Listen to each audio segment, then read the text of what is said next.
Serge, been a long time. So excited to have you on. Thank you. No, thanks for having me on, Gary. I'm excited. It has been a while, and I've been a big follower of the show and everything you've done, so I'm excited to be part of it and looking forward to chatting with you. Brilliant, brilliant. Yeah, do you want to roll with it and go right in? Yeah, I can jump into it. Let me just share my screen. All right, so Gary asked me to come on and talk a little bit about integrating your goalkeepers into your training environment, and what I really wanted to do was just kind of look at the goalkeeping position, where it is today, and look at what everyone's training environment is. And I think everyone's is a little bit different, whether you're in the club environment, the college environment, small club, small college. I think we all have unique and different environments, and hopefully this can shed a little light into what you can do in your environment to help improve your goalkeepers. Just a little bit about my background. I'm currently the associate head coach at Indiana University. Prior to that, I was at Ohio State on the men's side. And then prior to that, I was with Indiana for 5 years. So this is my second go around here. I've also been fortunate to be part of the youth national teams as a goalkeeper coach and worked with the U17s in their last World Cup cycle. I was a head coach for 2 seasons. I've worked with the ODP programs. When I first started coaching, I worked at the University of Dayton and Slippery Rock. And then one of probably the biggest influences on my goalkeeping pathway was working for Tony DeCicco as part of the Soccer Plus camps. So you can see I've been in a few places. I think one of the things that I've had a chance to kind of reflect on during this quarantine has been the great people that I've been able to work with and the people that gave me opportunities and believed in what I was trying to do and allowed me to be the coach that I am and I'm still continuing to be. So, I think if there's any message for any young coaches out there, keep plugging away, keep working hard, and enjoy the people you're around, because sometimes we spend more time with them than we do our own families. So I've been very fortunate enough to work with some great people. Focus of this presentation, look at the role of the modern goalkeeper. Then take a look at training goalkeepers versus coaching goalkeepers. And for me, I think this is a really, really big, there's a big difference. And I think this is kind of a hot topic. And I think as the position has, changed over the years, I think there needs to be more coaching and less training. And then integrating goalkeepers into your training sessions. And again, this is going to vary from coach to coach, from environment to environment. What is your environment? Do you have a goalkeeper coach? If you don't have a goalkeeper coach, hopefully you can see after this presentation that this isn't a mythical position that only certain people can coach. I think sometimes you need to take a look at, where you're coaching your goalkeeper, what your view is. Are you looking at things the same way they're looking at? And if you do have a goalkeeper coach, how are you using them to help improve your team and not only your goalkeeper? So just to start off, just a couple of the modern actions, the actions of the modern goalkeeper. I think the traditional shot stopper, obviously that's still the main job of the goalkeeper, but I think they are so much part of how we attack now, and when we're in possession, their role becomes even more important. Whether it's distribution through their feet and through their hands, and hopefully you can see through this video that they're not just shot stoppers anymore. Their ability to play the ball with their feet, their ability to be bold and brave in possession is a huge piece. And how we train that needs to be built around how we want our team to play, and not just tossing them off to the side and having a coach just hit volleys at them. So they need to be decision makers. They need to be thinkers. They need to be problem solvers, whether that's protecting the goal out of possession or being part of the attack in possession. And these are just a few highlights from a few of the goalkeepers that I've had the privilege to work with over the past couple seasons. So again, their ability to read the game, their ability to problem solve, and their comfort, in possession and out of possession. So again, for me, I think the longer I've been doing this, the more important it's become, not only for goalkeepers to be technically good, but for them to be able to solve problems and make decisions. Because the game is going to present so many different situations. There's not just one good solution. And I think it's important to empower our goalkeepers to have a toolbox that they can go to figure out what the best tools to use in that situation.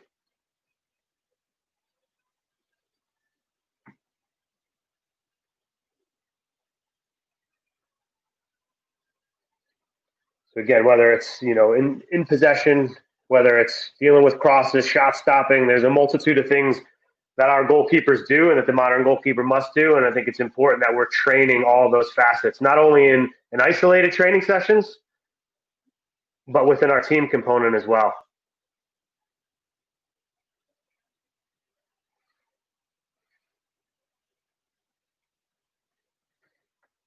And again, a lot of it's dictated on how we've decided to play as a team. What is your philosophy of your team?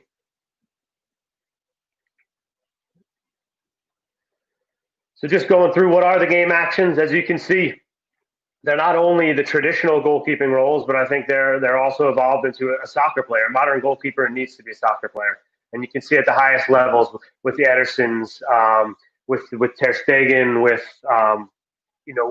at the highest level, they are just as good with their feet as some of the outfield players. And I think it's important that they're trained like a soccer player. 7-to-1 right now is the feet to hands ratio. Obviously, that involves not only set pieces with goal kicks and things like that, but in possession with balls played back to them. So it's important again for us in our environments to make sure that our goalkeepers are in a realistic training environment, that they're doing realistic actions. And how does that change the way we train? I think it goes back to the old days of just goalkeepers going off in the corner and then joining the team when you're going to do shot stopping or when you're just going to play. And I think it's thinking of ways to involve them. Again, if you have the benefit of having a goalkeeper coach, there's some co-design that can come within that. And I think that balance between isolation and integration is very important. And one of the biggest pieces is building the team's confidence in your goalkeeper and their connection to the team and the team's understanding of how important they are and how we're going to play.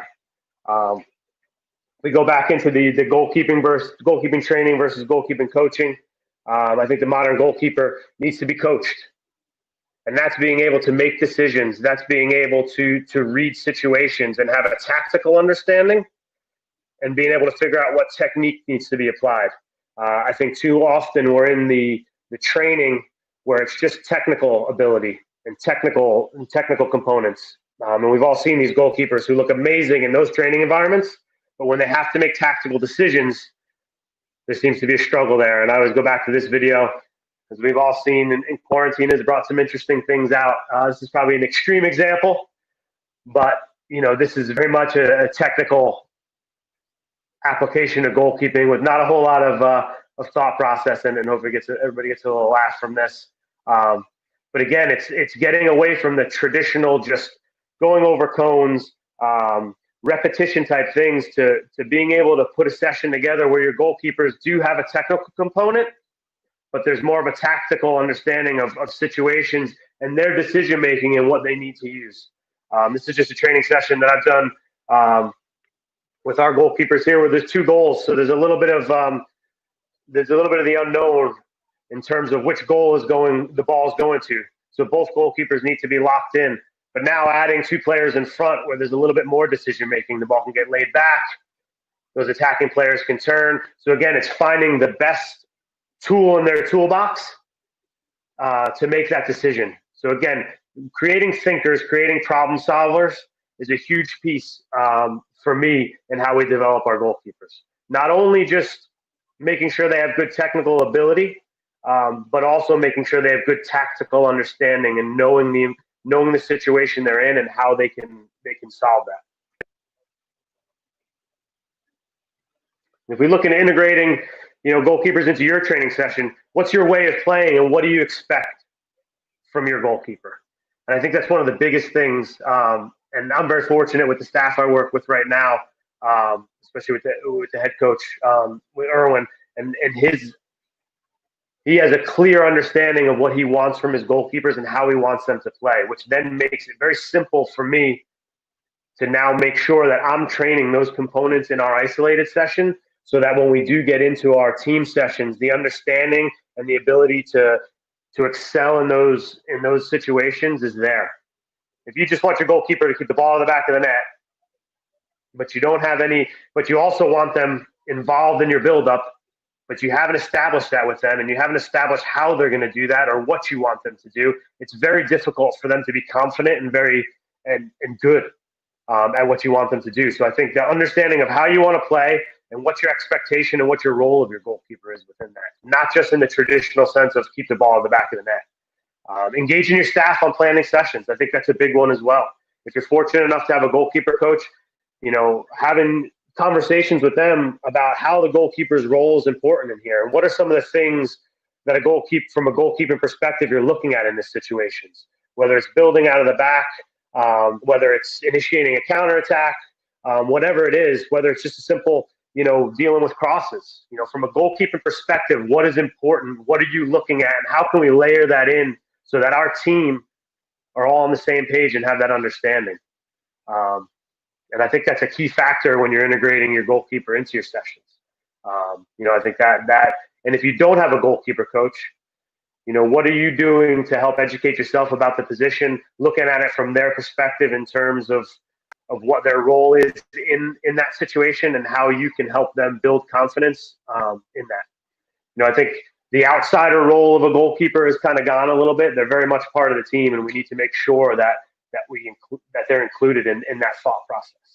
And I've been part of staffs where goalkeeping has just kind of been that outsider, and they train and then they come in at the end. But I've also been part of staffs where they're part of the team and part of what we want to do.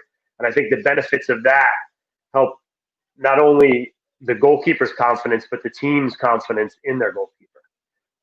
And making those environments as realistic as possible. Again, understanding tactics and decision making is huge.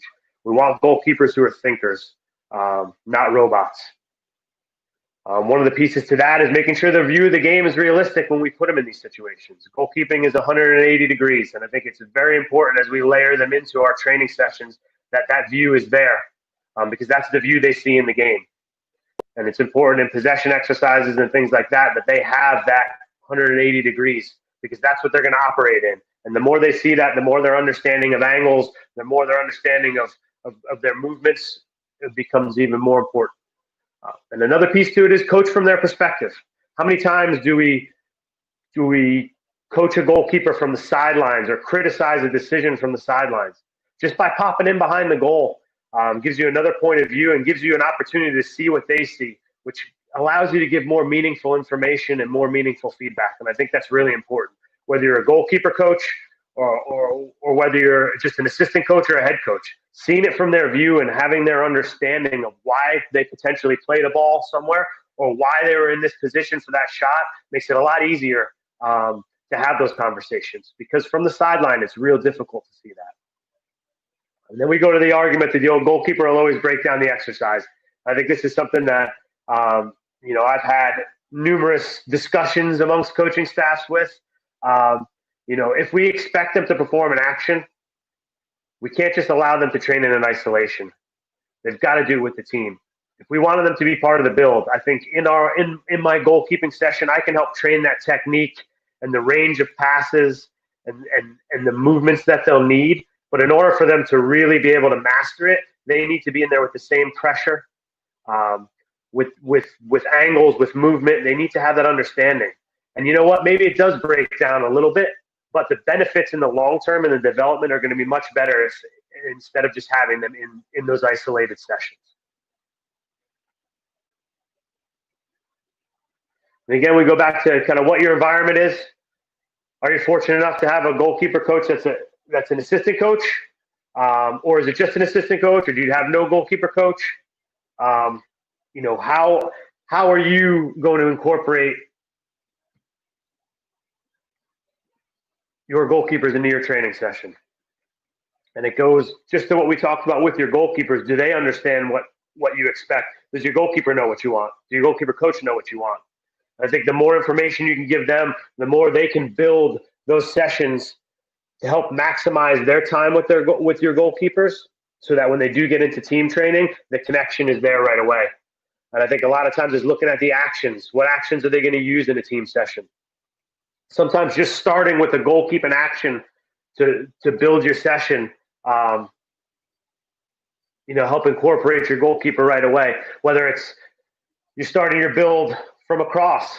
So cross comes in, you defend the cross, and now how is your team going to attack from there? Just the repetition of the goalkeeper working with the back four, working with the midfield two in that environment can be huge.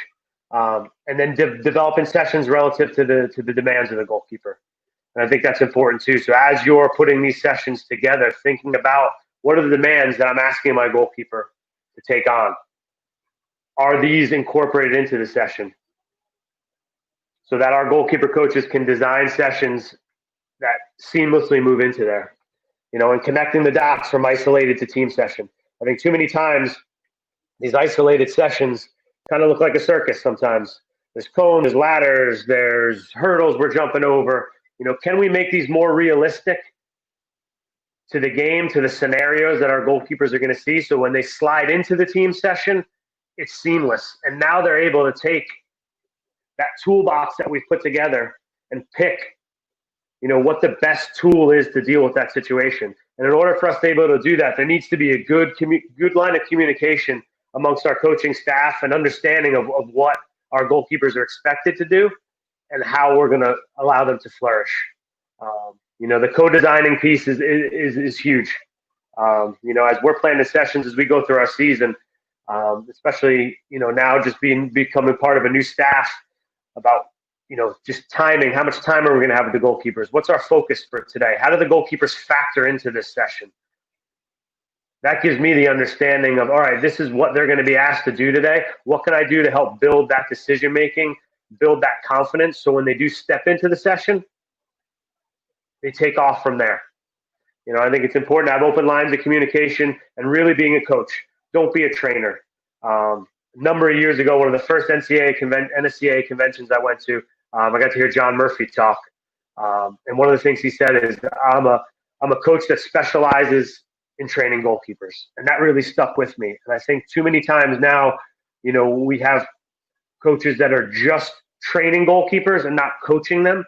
Take the time to become a coach and understand not only the technical nuances, but the tactical nuances of goalkeeping and how that factors into the team and the understanding of your goalkeeper's role in a certain formation or a certain situation. I think it's extremely important, because just being a trainer and just putting goalkeepers through reps, and yeah, they're technically good and they've got great hands and they don't drop anything, and their collapse dives are perfect.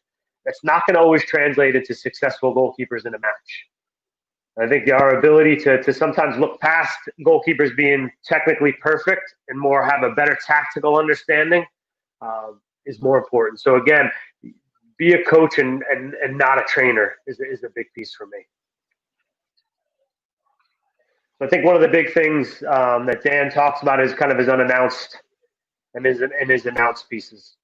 And from an unannounced standpoint, it's the goalkeepers determining what's going on. And again, some of the technical repetitions and just tying some of the movement pieces together. And as he transitions into it, he'll start to layer in a little bit more of his decision making as he goes through. So now his live phase. And as he goes through this, now there's a little bit more of a surprise element coming into this. And the unannounced piece in terms of the goalkeepers not knowing what's going on, not knowing where the service is going. So you can see in here, when one goalkeeper is active, the other goalkeeper has to drop into a support position. So I think one of the biggest pieces that I take from this, and I talk to Dan quite a bit, is just how much he values making his goalkeepers think and not making things as clear cut as they need to be, and leaving that gray area so that they have to make the decisions and they have to figure out the understanding. I think too often we allow ourselves to think for our goalkeepers and not put the onus on them to think and be problem solvers. And I think we rescue them too much when they have to think. I think sometimes it's okay for things not to go as well as you'd like them to go, or maybe a session isn't as sharp as you'd like it to be because there's a little bit of a not a clear understanding of what's going on, because the goalkeepers have to make decisions and they've got to figure things out, and it's not clear cut and it's not laid out for them, which is the game. The game can be messy, the game can be ugly. And I think it's okay for our sessions sometimes to look like that. And I think we need to get away from that fear of it's got to be perfect. It's got to be, every technique, every decision has to be there. It's okay for them to fail. And I think when they fail and when they're able to analyze why they failed, the benefits of them and their understanding of decisions and what needs to be made increases tenfold. So I think Dan does a great job of layering in the tactical pieces into his training sessions before they get into the team session. Next one in here is just an isolated session into a team session. This is what our goalkeepers at IU just working on their angles to support the ball. And one of the big things we try to do is if they're not in goal, we're working on them being in possession as much as we can. So utilizing them to be servers, to play balls with their feet, to be soccer players. And I think too often it's, we toss them off to the side and there's just one goalkeeper working. I think we've got to incorporate them in there to allow them to become soccer players and be comfortable with the various types of passes they're going to have to play. So we look at it from an in possession and out of possession.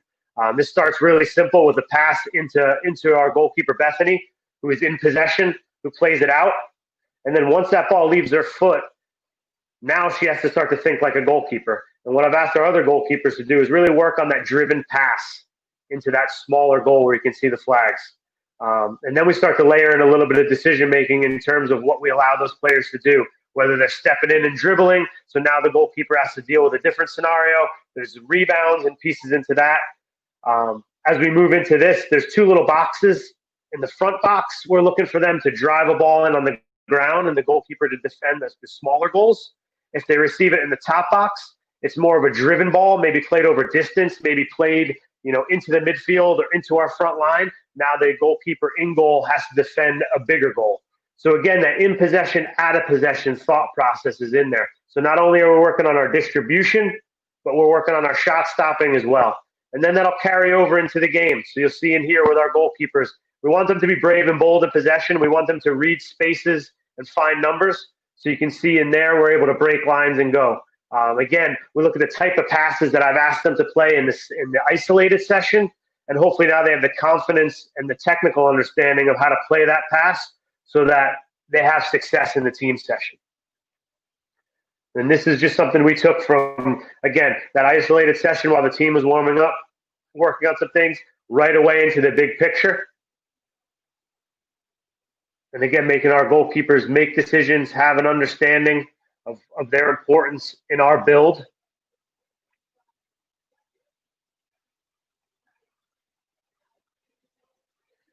And one of the things I love is as this clip builds and starts to end, you'll see the goalkeeper on the far end. Ball gets played back to her, and there's a bit of pressure. And I've seen a lot of goalkeepers just look to smash that ball as far as they can away. And she's got the bravery and is bold in possession to play out of it, which is what we want. We want our goalkeepers to make good decisions, to understand their importance in us keeping the ball and not just smash it up the field when they get it. To understand when they can look to get us in behind and when they need to just play a nice, short, simple pass. So again, the benefits of being able to take an isolated session to give them confidence and understanding and then put them into a team session where they can be successful and understand what their part is in that is huge. And all that happens, again, it's communication between the coaching staff and understanding of what our goalkeeper's role is and what we want them to do and making sure that they're doing it. Got a couple other just little video slides as we go through this to end, just from some other goalkeeper coaches that I've worked with. This comes from the Crew Academy. David Winters, a good friend of mine, the former MLS goalkeeper coach who's now working with the Crew Academy. And some of the things that they do to incorporate their goalkeepers into their team training sessions. Again, a nice, simple, 4v4 plus 3. We all do that all the time. But have you thought about incorporating your goalkeepers? You can see the goalkeepers are in green. It's just very simple. Again, 180 degrees. A little bit tighter.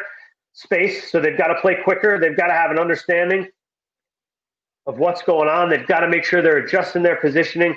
There's different types of passes that they'll play. This goes into just a tighter, and I'm sorry, this is jumping a little bit, a tighter possession game where now they've got to defend the big goal. So again, they're asked to play with their feet, but they're also asked to make decisions, whether it's coming in narrow in an angle, so your traditional goalkeeping, but also now you just saw there before, goalkeeper having to receive a throw in and then look to play. So again, making them comfortable with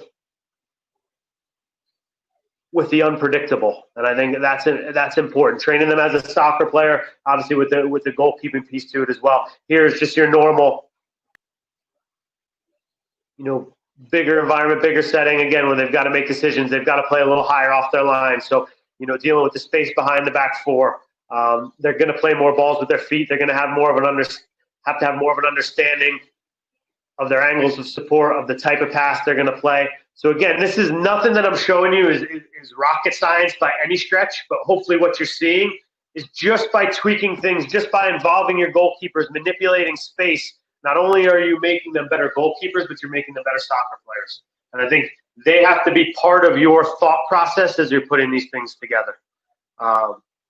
As I said earlier, I was fortunate enough to be, to work with the youth national teams and be part of the U16 and U17 setup. And one of the things that I really appreciated that we did on a regular basis was involving our goalkeepers early on in the session. And this is real simple. It's 4v2s, but all three of these 4v2 boxes at the bottom of each diamond are goalkeepers. And what they're looking to do is build to the top of the diamond and then build back. So again, the movements, the understanding of if they step in with the ball, how they can draw a defender to then open space up. So being comfortable in possession, being comfortable under pressure, and all part of how we want to play when we're in possession. So again, we've all done these 4v2s, but how many times have we excluded our goalkeepers from it? And I think including them in there is a huge piece. Does that make it, your traditional goalkeeper session all the time? Maybe not. Maybe you start with 15 minutes of goalkeeper training, then you join the team for a bit, and then maybe you're back in an isolated environment and then back with the team again. There's nothing wrong with that. But again, if you're communicating and you're preparing and you have your goalkeeper in mind as you're doing this, I think you can create a tremendous environment. If you're just winging it as you go along because there's no communication amongst the staff and no understanding of what the roles are within the team and what the expectation is for our goalkeepers in that environment, it's not going to work. So I think, again, if you take anything out of this, it's that, the open lines of communication, what you expect from your goalkeeper and how you want to play, and now how can you layer that into your isolated sessions to your team sessions to make sure that everyone's on the same page. This again, just back to us at IU training inside this past spring. It's 3v3 plus 3. Very simple exercise. Again, we've all done it. What we use as our goalkeepers is the end line players in here. We can obviously change what our thought process is within this in terms of what we're looking to do, whether it's a certain amount of passes or if the defending team wins the ball, they counter to the smaller goals. But our goalkeepers are a big part of this. They're big pieces, those neutral players. Again, 180 degrees. They're seeing the game like they would see it, in a match. The movements, the type of ball, the texture of ball all becomes really important. And again, we can work on these little pieces in isolation, but in order to replicate the demands and the pace that they have to play at and the pressure they're going to see, they have to be part of the team session.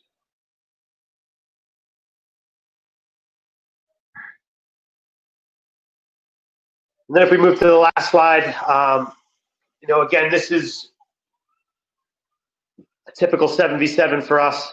And one of the big things I wanted to see is just the ability, just by standing behind the goal, being able to see what they see and be able to have real-time conversations and give real-time feedback in the moment. When there's an opportunity to step in a natural stoppage, just to pop behind the goalkeeper and say, hey, what did you think about this decision? As this goes on, what I went and talked to Bethany about was the ball that she played out wide on that throw. There was a lot of pressure there. Did she see where the space and where the numbers were? But instead of waiting 20 minutes after the session to talk about it, we can be fresh and we can be,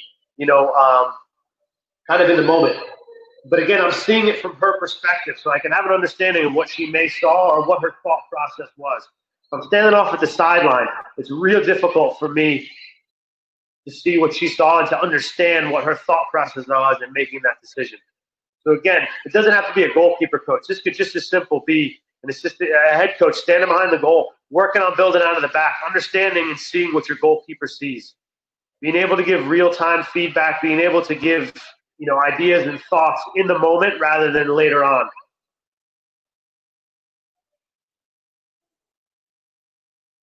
And again, I just threw a camera behind the goal as we were finishing up a session just before we finished training. And again, it allows me in a natural stoppage just to pop in and talk to Bethany about some of her decisions, about what her thought process was.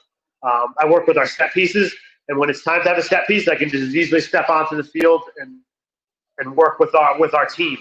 So again, just because I'm behind the goal doesn't limit me just to work with the goalkeeper, but it enhances my ability to work with my goalkeeper and make sure that I understand what her thought process is. And as we start to wrap this up, I think some of the takeaways are your coaching staff. How are you communicating? How are you working? What's your philosophy and how you're going to play? And how does your goalkeeper factor into that? Your space available. Obviously, at the college level with what we have available to us, there's always a ton of space. There's always the ability to. Perfect. Enjoyed that. I've got one to kick it off. The North Carolina game that you showed at the start. Yeah. Watching that, and I might be wrong. That was like one of the first games of the season. It was. So I'll just a little bit of background. I joined the staff in December.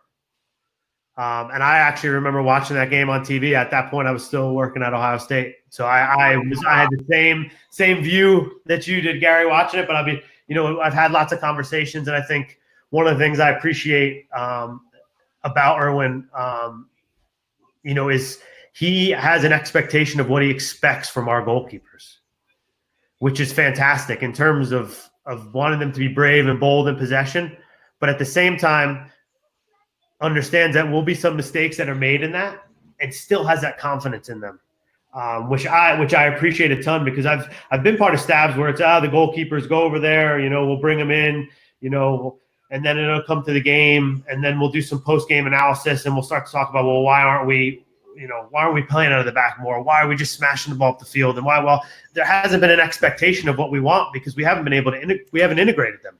And I think that's one of the things that he has done a tremendous job of, is the expectation of what he wants from them, but also integrating them into the training session so that they know what their role is, and that come match day, it's part of their DNA and part of their thought process, if that makes sense.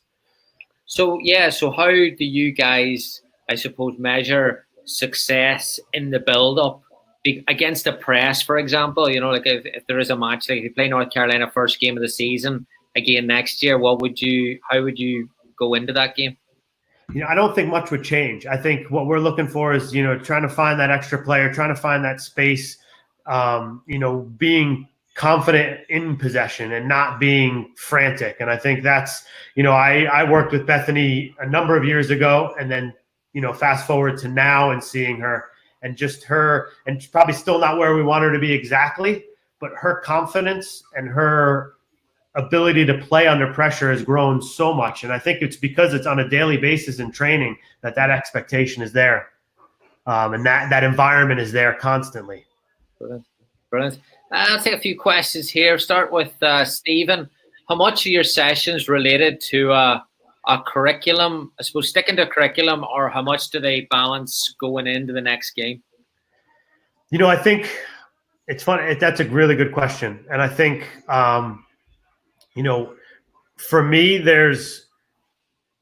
I've kind of got a list of things I want to hit each week in terms of, whether it's shot stopping, distribution, crosses, whether it's crosses from deeper areas, crosses from the byline, 1v1s. I've got kind of a checklist of what I want to hit.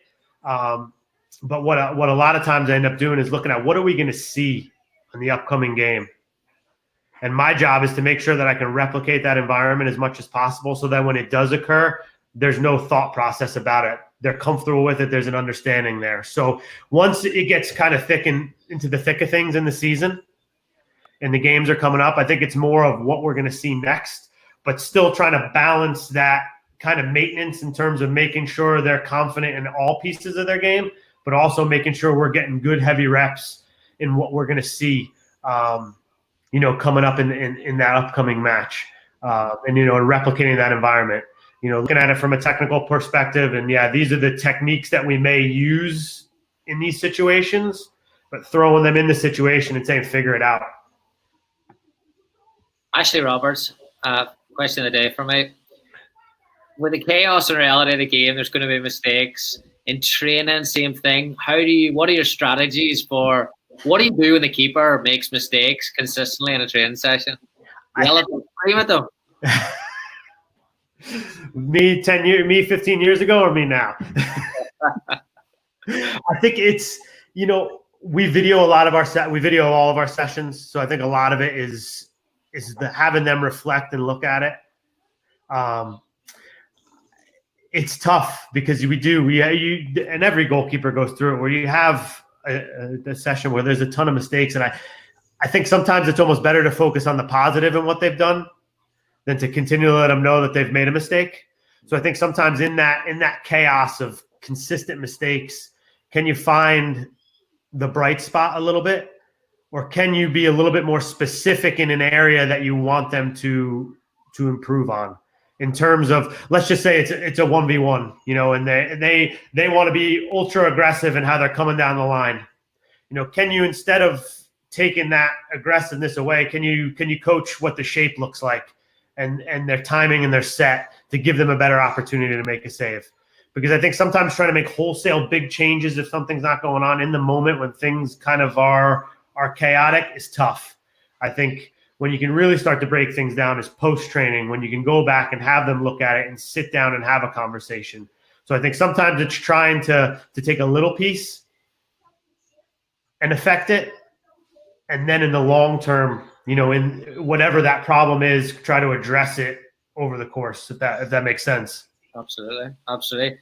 Carly has asked about the periodization aspect. How do you build the physical schedule in for the week, especially at the college level where it's tough. And I think I even look back to this season on the women's side, it's Thursday, Sunday. With the men, we would play a weekday game and a weekend game. So we barely had any time to train. So I think a lot of it is, what I try to do is at the beginning of the week, I try to ramp things up as much as I can. And then as we start to get closer to the match, I try to start to kind of taper a little bit. I think by tapering, it's more the manipulating of the time we're doing stuff, not necessarily the intensity, because I do think there's a lot to be said for a short, sharp session the day before a game, whether it's reactions or things like that, but it's not going to be something that's overly taxing over 30 or 40 minutes. I think it's maybe 10, 15 minutes. I also think getting to know your goalkeepers and understanding what they want and what they need helps a lot in how you build that periodization. But I would say early on in the week is when things are probably going to be the bigger, larger pieces. And then as we start to get into the game, closer to match day, that's when things will taper from a time perspective. But it becomes really difficult when you start to get into the meat of the season and matches are coming, thick and fast. So sometimes the periodization may not necessarily be perfect, but it's more the preparation and the confidence that you're trying to build in your goalkeeper and getting to know them. If I take Parker, our goalkeeper from last year, crosses were a big thing from him. Yeah, and maybe we were doing a little bit more jumping than we probably should have closer to a match. But I knew if we got some good reps in and he saw the ball well and his footwork felt good, that come that game, anything that he had to deal with in the air, he'd have a good little bounce to him. Good question here from Eric talk about difference in levels of players. He's asked about difference in age and confidence. So you've got a senior who's confident, loud, and you've got this freshman who's got high ability but has not quite found themselves in terms of that self-confidence. How do you manage that there in a training set? That's a good question. Over the last, I don't know, as I've evolved as a coach, I've taken more of a personal approach to each goalkeeper. I don't blanket goalkeeping coach because everybody's different. And my information is going to be a lot different to that senior goalkeeper who I'm just trying to make sure he's confident and ready to go on match day. For that younger goalkeeper, my conversations, it might be, after we're finished, before we head up to the team, it might be an arm around the shoulder and just walking up the hill and just talking about a couple of things. Hey, focus on this today, focus on that. So really taking the individual approach. We're going to look at things as a whole, as a goalkeeping unit. If we're working on breakaways or something like that on the day, we're gonna have some things that we're all looking at and we're all trying to train. But in terms of their individual development and individual progress, it's going to be it's going to be by person, and knowing that they may need a little bit more guidance or a little bit more of a pick me up than that older goalkeeper who just needs to see some reps, needs to make a couple big saves, and then I know that they're ready. Where that younger goalkeeper, I'm going to kind of try to nurture that and help them, grow and understand, what they need as they go through the week and through their career. Ronan McGann has asked, now, you mentioned there about working with Erwin and obviously how you incorporate, and it's very, very heavily driven to the goalkeeper decision making. But you also said that you've been in stages where you haven't.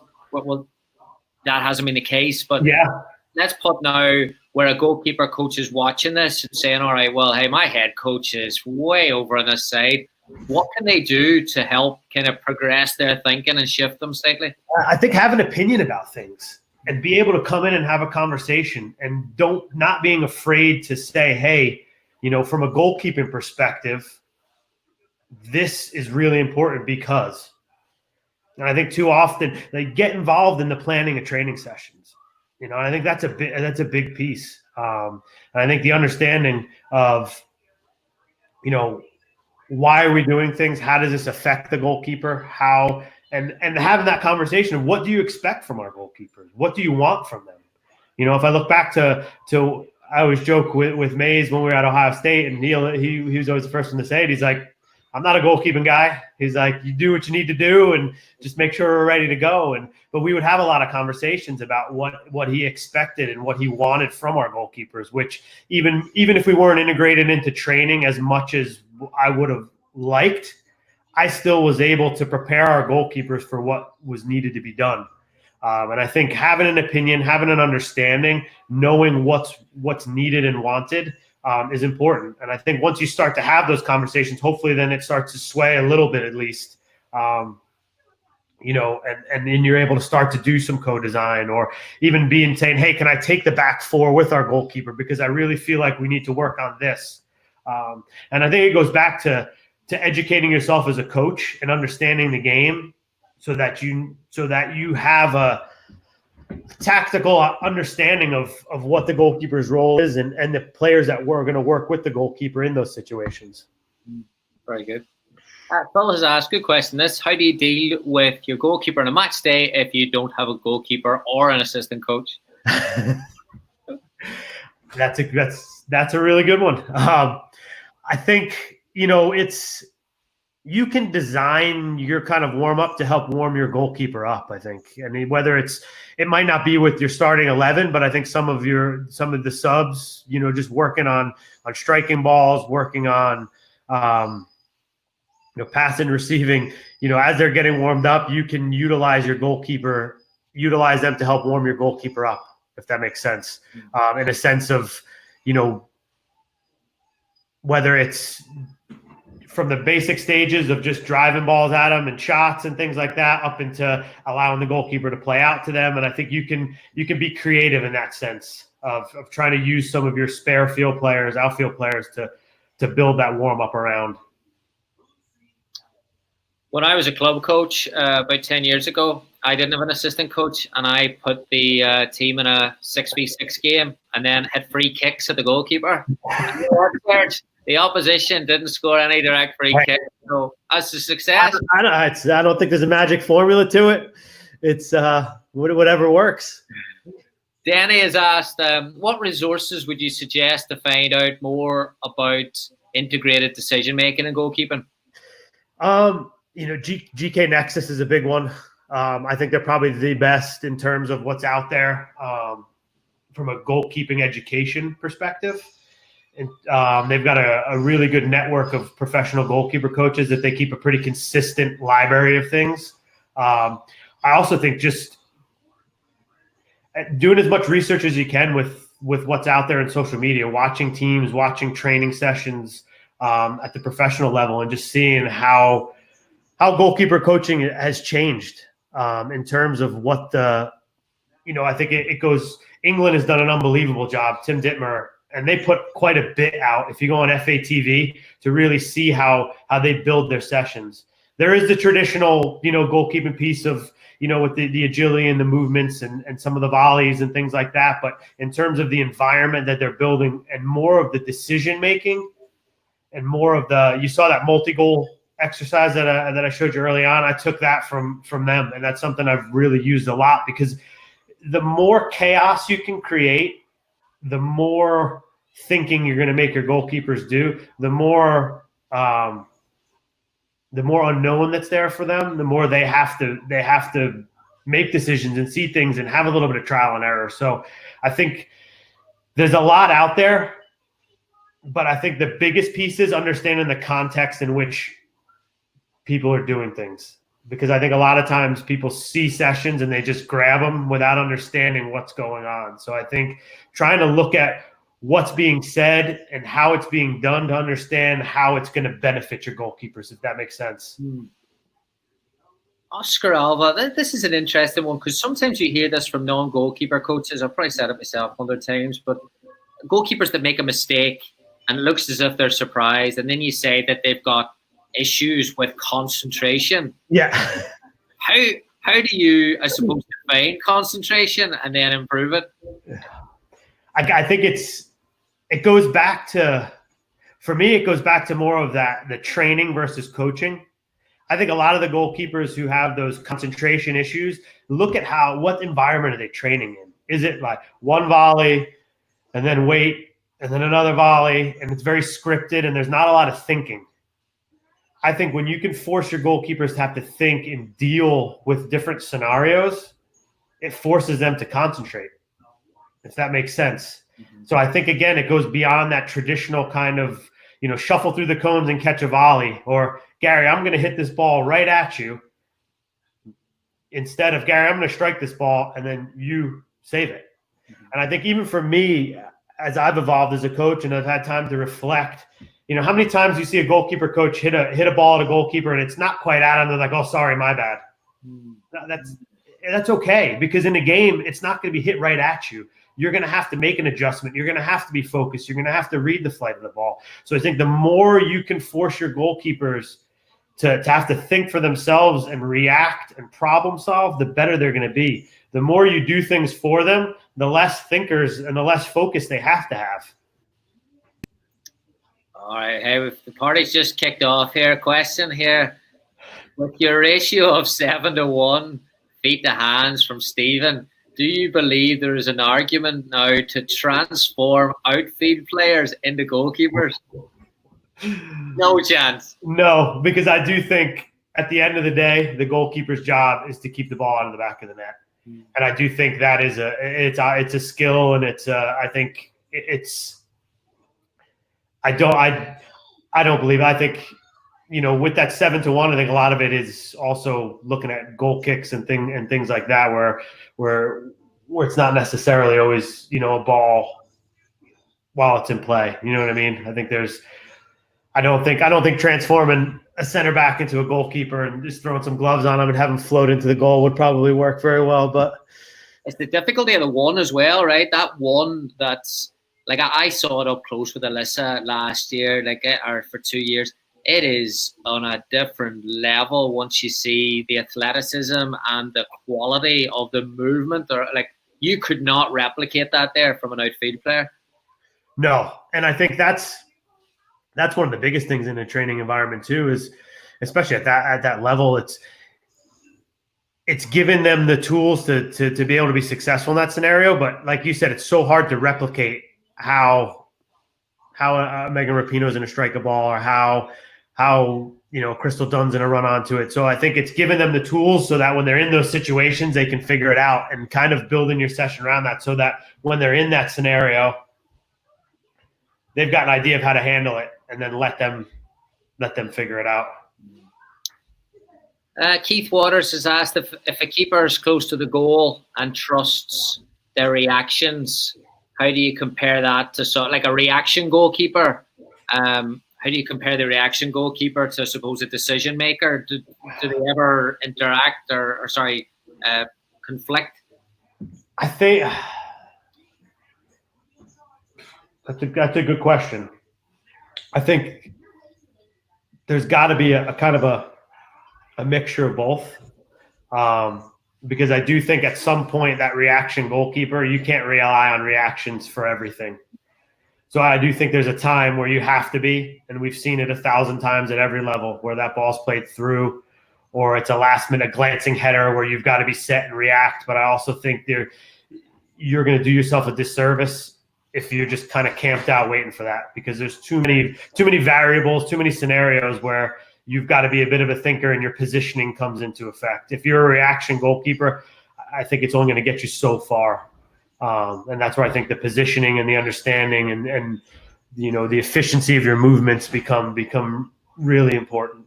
I do think you see more goalkeepers playing a little bit closer to the line these days, just because of to give themselves more time to react.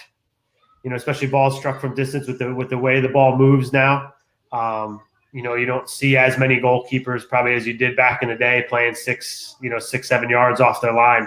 You look at Hugo Lloris is probably a great example, and he's a pretty big guy. I mean, he's not a giant goalkeeper, but he's not a small goalkeeper by any stretch. And if you look at his positioning, he keeps himself pretty tight because it allows you to react. But I think that's a piece to the puzzle and not just the main way they're making saves. Okay, last two for you. One for me, and then I'll take Andy's. For me, Ratty, I used to always have this argument with Ratty, and he's probably listening, so I want to get your thoughts. Goalkeeper coaches, especially at the highest level, they're given levels of feedback all the time on every action, and the keepers want that as well. Is there a danger of making the keeper too reliant on feedback for everything? I do think that one, I think is knowing your goalkeeper and kind of what makes them tick and what makes them confident. But I also do think that we do rely on that too much at every level. And I think sometimes we rescue them too much instead of letting them fail. Sometimes we over celebrate what they do, and sometimes I think we rescue them too early. And I listened to a goalkeeping webinar that the FA did not long ago, and that was one of the biggest things I took from it. And it made me really think about how many times do we step in and intervene and give them too much information instead of just saying, you know what do you think went wrong? Because I find myself talking to my goalkeepers a lot about, should I have done this? What do you think? Because in the game, I'm not going to be in your ear telling you what you've got to start to think. Now, what I do like to hear is when they start to use some of the verbiage and some of the things we've talked about in why they made a decision. Then to me, all right, things have started to click. But I also think on the flip side of it is we can't go crazy every time they make a good save, because every time one of our midfielders makes a good pass, do you jump up and down and over celebrate? So I think there's got to be that balance between it. And I think goalkeeping is probably a prime example of both of those extremes of over celebrating something and then rescuing when things aren't going well and not allowing them to walk off of a session and go, you know what? You don't have to end on a save all the time. It's okay to not end on a save and make a mistake and have to figure it out. And I think that's something I think I've learned along the way and in talking to different goalkeeper coaches and listening to different goalkeeper coaches, something that's really starting to out a little bit more. Brilliant. Okay, last one, and this is another one that I've from Andy, one that Ratty and I have had this conversation so many times walking off the training field, because you want the number two to push the number one in every environment. Yeah. How much do you need, or how much do you keep, or even rely, or even require harmony between the goalkeepers? I think there has to be a level of respect and understanding that in training we're trying to make each other better, and we're gonna work hard, and we'll do everything we can. But at the same time, you've got to foster that competition. So I don't think it needs to be harmony, but I think there needs to be respect and understanding that the better we make each other is going to make the team better. And the better we are, the better the team is going to be. But in saying that, just because you're the number one doesn't mean you need to roll over and let you win everything. So I think there needs to be a respect and an understanding that we're in this for the right reason. But I think from a competitive standpoint, allowing them to be competitors within, and I think it's up to us as goalkeeper coaches to create a competitive environment where the number one's not always getting everything they want, or not always, catered to them. That they've got to, there's got to be a bit of work put into it. But I also think there's a time and a place when you're doing that, and there's got to be balance. You're not doing that the day before a game. Yeah. And I think as your season goes on, you're kind of figuring that out. But I think, preseason and the off season, and as you go through the season, but I think you have to foster that as a goalkeeper coach. You've got to create that environment, and they've got to understand. But I do think that, there needs to be a level of mutual respect, but when it's time to train, it's time to train. Let's get after it and have some fun. Brilliant. There, it's top class. Really enjoyable. Thanks, guys. I appreciate you having me on here. Hopefully everybody enjoyed it. No problem. It's been great. There's a couple of people asking if you send me would you be open to sharing the file? Absolutely. Yeah. If you send that to me in a WeTransfer, then I can give the link to all the people and yeah, absolutely. Brilliant. Because I'm checking videos as well. Yeah. Yeah. No, I'd be more than happy to. Brilliant. Thanks everyone, and Serge, stay safe, and we'll talk very soon. All right, Gary. Take care. Thanks again for having me.